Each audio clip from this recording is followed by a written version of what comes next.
All right. Well, I'll give you the injury report, because I know that'll be one of the first questions that's asked. Won't practice today. Ryan Bates, Christian Benford, Deion Dawkins. Deion has a non-COVID illness. Jay Kumaro, Jordan Phillips, and then Vaughn and Roger Saffold are on a vet rest day. The following players will be limited. Dane Jackson, good to get him back out there today and see how he does. Jordan Poyer, Ed Oliver, Mitch Morse, Justin Murray, player we just signed, and then Dawson Knox, just with some soreness, back hip soreness there. So with that, I'll turn it over to your questions. Correct.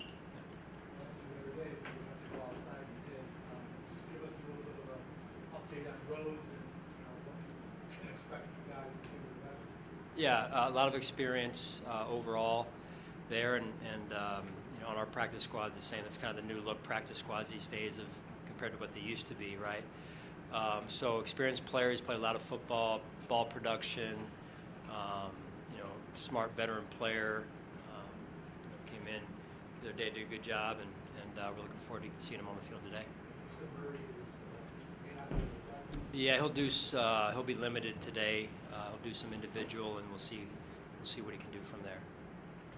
Sean, why didn't Saran Neal get into the game? We saw Jamarcus play, but we've seen Saran kind of elevate in preseason. Why didn't he see time on the outside? Yeah, just, you know, again, the heat, just with what was going on and trying to keep. You got a very good special teams player that was playing for us, and if he's got a double dip then, and what takes away from special teams, so that's where we were, and we have a lot of confidence in Saran, but just wanted to be mindful of that. Sean, do you expect that there's going to be criticism of your inability to win close games until you do it? Because you're a Super Bowl contender, and that's the one issue that people out there are going to harp on. Yeah, I think we've shown that, right? I mean, you look back, as I said a few weeks ago when I was asked this question about close games. 2020, I think it was, we were maybe 5-1. So we've shown that over the years. I think 2017 we were either break even or pretty good there too. So I mean, the NFL is a game of close games, right? It's a league of close games. So I think we have to continue to work on executing down the stretch in order to win those games. Have you guys sat down though in the last year to talk about the way that you handle those late game situations and find ways to get better? Yeah, absolutely, Jerry. Absolutely. I mean, it's an ongoing conversation. You know, we spent a lot of time in those last 2 to 3 plays of the game situations on all sides of the ball, and then you're out at practice, I believe, and you see us working on 2-minute out there quite a bit, as much as I've ever been around, to be honest with you. So, I think our process is right, and then we've got to continue to execute and in the final moments of the game. So, what are the challenges of adding a veteran once the season starts? Well, I mean, I think adding a veteran is maybe a little bit different than adding an inexperienced player, especially this time of year. You know, they bring the experience, but it's also sometimes we have to strip away some of the other things that they've learned at other places, be it terminology or just ways of doing things. So it does add value. There's value there, but then there's some challenges that you do have to get over too, compared to maybe an inexperienced player as a rookie or a first-year player. Sean, you guys, the last 2 times I guess you played Baltimore playoff game earlier this season, your defense has done an admirable job against Lamar. I mean, this guy's killed other teams. He hasn't really killed your team. What do you attribute to that? How have you been able to limit the damage that he's been able to do? Lamar's a tremendous player. He's an elite player, one of the faces of the NFL, and you know, I just think it's just you gotta have a total team effort, right? And that's just not defense, but offensively, special teams to do their part, and we've been able to do that. You know, I think the defense has played good team defense and disciplined defense. He's just so good in so many different areas that as you've seen this year, he can you know, they can, as an offense, put up points in a hurry. I think they lead the league in points scored. So you know, he's got weapons on the outside. He's with Duvernay and Bateman there, and they can take a short pass and turn it into a big gain. And so they're very explosive with Lamar, and then he's got Andrews and what he does, and he's so savvy and strong and good after the catch there. So, they're a tough offense. He had been considered, in the first few years for sure, maybe a limited passer. I mean, good passer, but a limited guy. Does the defense have to change a bit because he clearly isn't a limited passer anymore? I mean, this is a guy who now is probably a pretty good passer. No, he is, and the stats reflect that. So that's why he's as good as he is. I mean, he's a two-dimensional player and one of the best quarterbacks in the league. Sean, against Lamar, how important is that force of defender, that edge guy, in terms of obviously having to deal with all the read option stuff? And I know it's one part of a whole team effort, but that guy on the edge seems like an important cog when it comes to being able to contain Lamar a little bit. Yeah, the perimeter of the defense is important, to your point. Again, you've got to be assignment sound, whoever's job that is on every play, and that includes third down as well. So, again, it's going to be a team effort. You've got to play great team defense. Is that guy more, like you said, assignment sound? Is it more a disciplined position, or the athleticism to be able to keep up with him more important next time? Well, both. It's good to be in position, but if you can't make the play, we still have a problem on our hands there. So, but we have confidence in the guys on our team that we've got athletic players in those positions, and but the discipline piece is important. With all the moving parts of the secondary, how much do you lean on Taryn to be that leader among a group that's very young and has inexperience? And how much do you need him also to play his 111 while knowing what's going on in that secondary? Yeah. No, it's a valid question. I mean, when you look at what Taryn's been able to do and who's around him at times, or who's been around him, you want a veteran voice and a guy that's played in our system for a few years, and he's done that. And I think Taryn's playing really good football, and I expect he'll continue to do that. Kind of along those lines, how has John Butler responded to the challenge of getting so many young, inexperienced players ready to go? Yeah, no, John's great. Those guys, he just works. He doesn't say anything about it, and he just goes to work and gets those guys ready. And it just seems like one after another, year after year, he's been able to do that at a high level.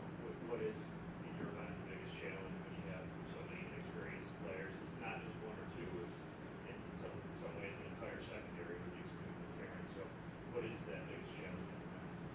In terms of getting the whole secondary ready? Yeah. Well, you're talking about players that haven't always been around each other and been in a system for a number of years where they have a rapport built up and the necessary communication built up. So, and that all leads to execution at the end of the day. Sean, we've talked a lot about getting guys ready for a game like Miami. What about recovering after a game like Miami? What that looked like maybe over the last 48 hours for you guys as you have to get those fluids back in them and get that ready for Sunday? Yeah, I mean, I think they've done a great job of that. We've moved forward in this case, and looking at the Ravens this weekend and in practice today, obviously, and the guys seem they're in a good spot and focused on improving today and getting better.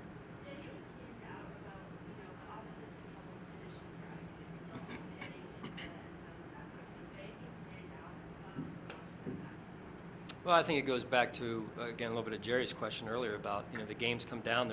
It's in the margins in most games, right, in terms of what separates winning from losing and whatnot. And I think, it's the detail, it's the execution, and there's a lot that goes into that. John, on that note, how much does playing two-dimensional football impact your ability to finish drives and finish games? You haven't been able to get the running game going. And kind of a multi-pronged question, is there any disappointment in that? You haven't been able to get the running game going with the additions you made on the offensive line and in the backfield and the offensive line coach. Yeah. Well, I'll start with just confidence in the offensive line. I've got a lot of confidence in Aaron and our offensive linemen. We didn't get it going this past weekend, and I think as the season, especially the beginning part of the season unfolds, you're always collecting data, collecting information, and then where do you need to make adjustments? How do you need to evolve as an offense in this case? So that we can continue to improve and win games, and to kind of just cover your ears or your eyes to that and other things like that wouldn't be responsible, and we're all about that. So that means taking the time to research it, looking ourselves in the mirror, and then knowing what we got to work on to improve as a team. How do you feel you can improve that area on offense? Do you feel changes need to come schematically or personnel-wise, maybe both? Do you have an idea of that? Well, you look at everything. Again, I'm starting personnel-wise. I'm extremely comfortable and confident in the guys that we have, as well as Coach Cromer. So there's a lot of things that go into that, not just one thing in this case.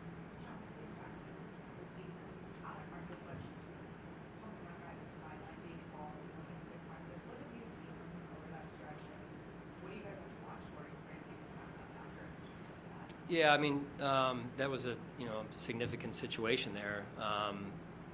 So with all players, Catherine, we have a ramp-up type of plan. Nate does a great job along with our sports science and strength coaches with that plan of what they can handle the first day back, like today versus tomorrow. And usually what happens is you ramp them up a little bit today, like we're going to do with Dane, and then see how he is when he comes back in tomorrow, and then assess and try and ramp him even further the next day. So that's usually the progression, if you will, and hopefully that's the case with Dane.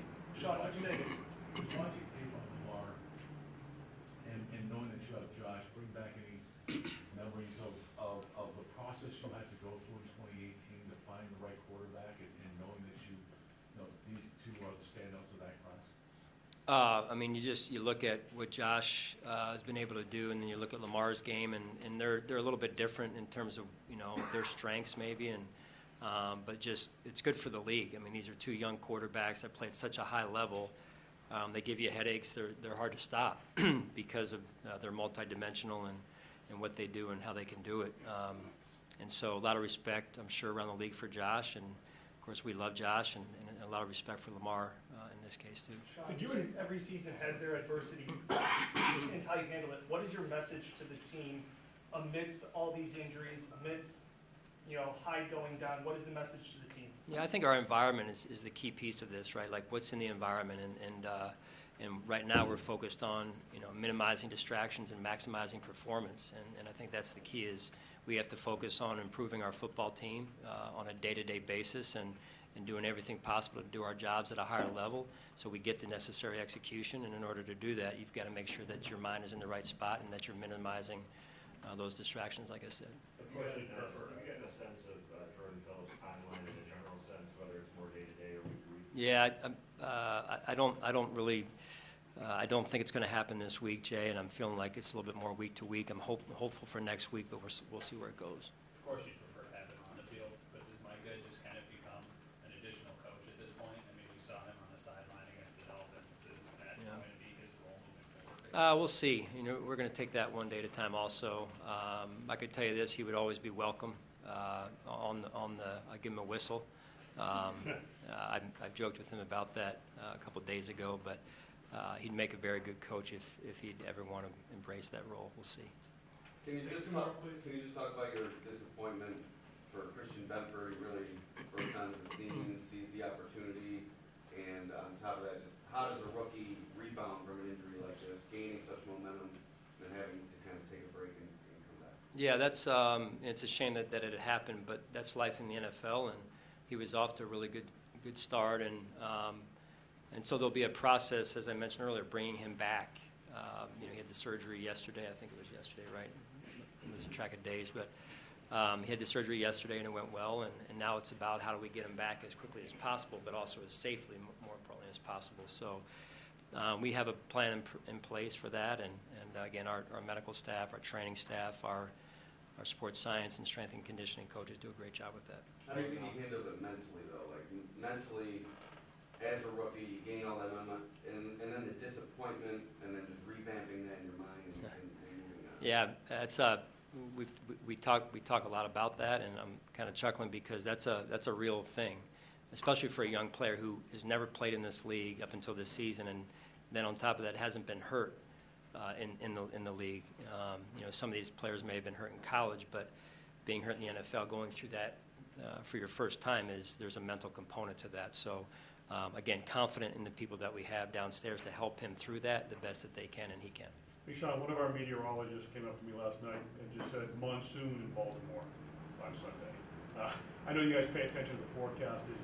Are you dialed into that, and is that something you prepare for and as you tailor practices to? Yeah, we started talking about it, honestly, before we got off the plane Sunday night there. knowing that that could be the case. I mean, usually these things track, and if they go up, and they hit kind of that metro area there, and DC, Baltimore from time to time with remnants of it. So we're tracking it, we're monitoring it, and we'll just take it one day at a time. All right, thanks, guys. Thank you.